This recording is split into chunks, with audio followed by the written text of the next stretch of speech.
অম্বুবাচী 2024 কবে পড়েছে? অম্বুবাচীর প্রবৃত্তি নিবৃত্তি পঞ্জিকা অনুসারে পূর্ণাঙ্গ সময়সূচি।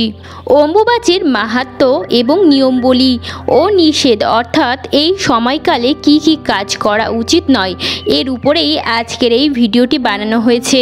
নমস্কার বন্ধুরা, আরও একটি নতুন পর্বে আপনাদের স্বাগতম। আশা করছি ঈশ্বরের আশীর্বাদে আপনারা ভালো আছেন এবং সুস্থ আছেন।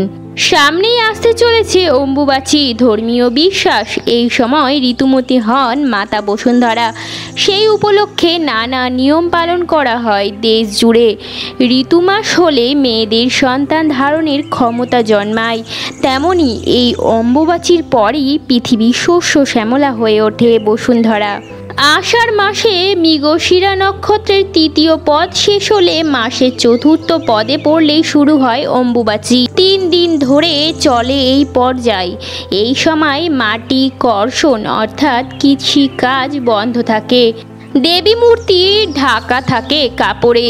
এই 3 দিন অনেক মন্দিরে পুজো বন্ধ থাকে। মাটির উপর আগুন জ্বালিয়ে রান্না করেন না সন্ন্যাসীরা, ব্রহ্মচারী ও বিধবা মহিলারা।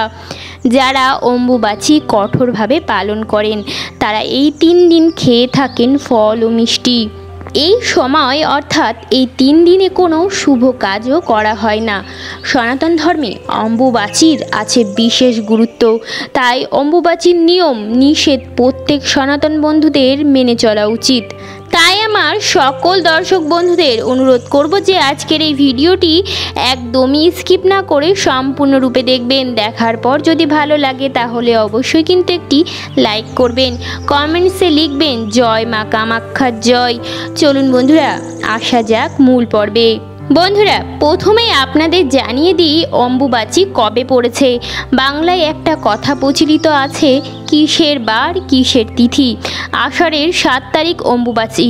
এবছর অম্বুবাচী শুরু হচ্ছে ওই দিনই।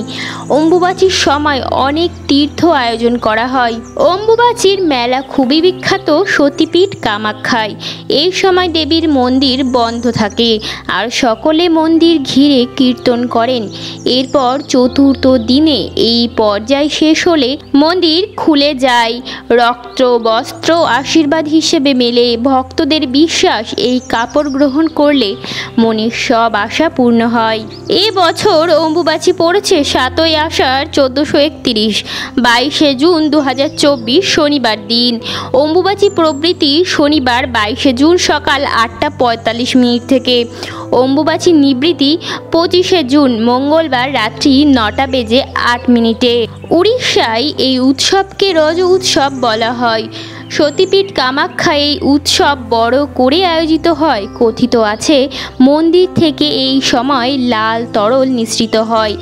দেবী ঋতুকাল সমাগত মনে করে উৎসব পালিত হয় তখন। এবার আমি আপনাদের বলে দেব অম্বুবাচী চলাকালীন সময়কালে গৃহস্থ মানুষেরা কি কি নিয়মবিধি মেনে চলবেন। অম্বুবাচীর নিয়মবিধিগুলি সমস্ত হিন্দুদের মেনে চলা উচিত। যদিও অম্বুবাচীর বিশেষ নিয়ম পালন করেন জ্যোতি ব্রতী এবং বিধবা মহিলারা এবং সন্ন্যাসীরা। অম্বুবাচীর সময়টুকু বিধবা মহিলারা 3 দিন ধরে ব্রত রাখেন, অর্থাৎ অম্বুবাচীর প্রবৃত্তি থেকে নিবৃত্তি সময়কালটা তারা ব্রত রাখেন। অম্বুবাচীর আগের দিন তারা রান্না করে রাখেন খাবার। এই খাবারটি তারা 3 দিন ধরে খেতে পারেন। তবে বন্ধুরা 3 দিনের পুরনো খাবার তো আর খাওয়া সম্ভব হয় না, তাই অনেকেই ফল মূল খেয়ে কাটিয়ে দেন। এই সময়টা 3 দিন তারা কোনো রকম গরম খাবার খান না। এই সময় কোনো মাতৃশক্তির কোনো মূর্তি অর্থাৎ দেবী পুজো করা হয় না। অম্বুবাচীর সময় হাল ধরা অর্থাৎ কৃষি কাজ করা নিষেধ থাকে। কৃষকরা চাষিরা গ্রাম বাংলায় এই নিয়মবিধিটি বিশেষভাবে পালন করেন। অম্বুবাচীর এই সময়কালে তারা কোনো রকম ভূমি কর্ষণ তারা করেন না এবং কিছু দিন তারা মা ধরিত্রীকে আরাম দেন, অর্থাৎ এই সময় মাটির উপর কৃষি কাজ করা বন্ধ রাখেন। মাটি খোঁড়া হাল ধরা এই সময় বন্ধ থাকে। এই সময় কোনো রকমই শুভ কাজ নিষিদ্ধ থাকে। অনেকেই মন্দিরে দেব দেবীর মূর্তি লাল কাপড় দিয়ে ঢেকে দেন। আবার অনেকে এই মন্দিরে আবার দেবী মূর্তি পূজিতও হন। অনেকেই বাড়িতে, যাদের বাড়িতে মাতৃশক্তি কোনো বিগ্রহ আছে, তারা সেই মূর্তিটি লাল কাপড় দিয়ে অম্বুবাচী প্রভৃতির সময়কালে সেটি ঢেকে দেন এবং নিবৃত্তি হয়ে গেলে সেই লাল শালু কাপড়টি সরিয়ে মায়ের মূর্তিটি ভালোভাবে পরিশুদ্ধ করে, অর্থাৎ গঙ্গা জল দিয়ে সেটি অভিষেক করার পরে পুনরায় স্থাপিত করে নতুন আসনে এবং পুনরায় পুজো অর্চনা শুরু করেন। আবার অনেকেই মনে করেন যে নিয়মটি গৃহস্থ বাড়িতে পালন করা অতটাও জরুরি না। তবে বন্ধুরা, বাড়িতে আপনারা কোন নিয়ম মানবেন এবং কোন নিয়ম মানবেন না সেটা তো সম্পূর্ণ ব্যক্তিগত ব্যাপার। তবে অম্বুবাচীর নিয়মবিধি যেগুলি শাস্ত্রে উল্লেখিত আছে সেই সমস্ত নিয়মবিধিগুলি এখানে বলা হলো। তারপর যেটি আপনারা প্রয়োজন মনে করবেন সেটি মানবেন। তবে অম্বুবাচীর সময়কালে কিছু কিছু কাজ সববার মেনে চলা উচিত। তার মধ্যে প্রথম সেটি হচ্ছে যে ভূমিতে আঘাত করবেন না। এটি কিন্তু প্রত্যেকেই মেনে চলা উচিত। হ্যাঁ বন্ধুরা, ভূমিতে আঘাত করবেন না, অর্থাৎ এই সময় কোনো রকম বৃক্ষরোপণও করবেন না, বৃক্ষ ছেদনও করবেন না। এই সময় সাধারণত জ্যোতিব্রতী সন্ন্যাসী বিধবা তারা গরম খাবার গ্রহণ করেন না, সেটি তো আমি আগেই উল্লেখ করেছি। কিন্তু তাদের বাদ দিয়ে সাধারণ মানুষরা তারাও এই সময় কিছু কিছু খাবার বর্জন করবেন। তার মধ্যে প্রথমেই যে খাবারটি বর্জনীয় সেটি হচ্ছে শাকপাতা। কারণ শাকপাতা যখন মাটি থেকে তোলা হয় তখন মাটিতে সেই গাছটি উপড়ে শাকপাতা তোলা হয়, তাই এমন কোনো কিছু খাবার এই সময় গ্রহণ করা উচিত নয় যার ফলে মাটি থেকে উপড়ে সেই সবজিটি বা সেই ফলটি আনা হচ্ছে।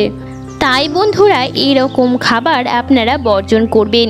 অম্বুবাচী চলাকালীন সময়কালের মধ্যে, অর্থাৎ অম্বুবাচী প্রবৃত্তি ও নিবৃত্তির মাঝখানের যে সময়কাল, তার মধ্যে আম দুধ খাওয়ার কিন্তু একটি নিয়ম আছে এবং প্রত্যেকেই সেটি খাওয়া উচিত। আম এবং দুধ খেলে এই সময় সর্প ভয় থেকে মুক্তি পাওয়া যায়। আষাঢ় মাসে গ্রাম বাংলাতে সাপের উপদ্রব অনেকটাই বেড়ে যায় এবং এই সময় আপনার যে ইষ্ট দেবতা আছে সেখানে আপনারা আম দুধের ভোগ লাগাবেন এবং ভোগ লাগিয়ে তারপর প্রসাদ হিসেবে এই আম এবং দুধ আপনারা গ্রহণ করবেন। অম্বুবাচীর সময়কালে আম এবং দুধ প্রত্যেকেই খাওয়া উচিত এবং এর ফলে সারা বছর শরীর স্বাস্থ্য ভালো থাকে এবং নিরোগ শরীর লাভ করা যায়।